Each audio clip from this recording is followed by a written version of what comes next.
പത്തരമാറ്റിലാണെങ്കിൽ ബാലചന്ദ്രനാണെങ്കിൽ അങ്ങനെ പോവുകയാണ് പ്രേക്ഷകരെ. ഇതേ സമയം അലീന തൻ്റെ ജീവനാണ്, പ്രാണനാണ് എന്ന് ബാലചന്ദ്രൻ സ്റ്റാലിനോട് പറയുന്നത് കാണാൻ കഴിയും.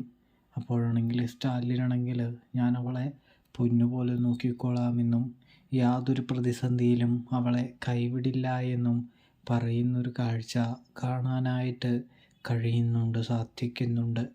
ഇതേ സമയം എങ്കിൽശ്ശേരി സ്റ്റാലിൻ നിങ്ങൾ പറഞ്ഞ വാക്ക് പാലിക്കുമെന്ന് ഞാൻ വിശ്വസിക്കുന്നു. അതുകൊണ്ട് തന്നെ താൻ പോവുകയാണെന്ന് പറഞ്ഞുകൊണ്ട് ബാലചന്ദ്രൻ അലീനയോടും യാത്ര പറഞ്ഞുകൊണ്ട് പോവാൻ നേരം അലീന ബാലചന്ദ്രനെ നിർത്തി കെട്ടിപ്പിടിച്ച് പൊട്ടിക്കരയുകയാണ് എന്ന് കാണാനായിട്ട് സാധിക്കും. അപ്പോൾ സബ്സ്ക്രൈബ് ചെയ്യാനായിട്ട് മറക്കല്ലേ പ്രേക്ഷകരെ.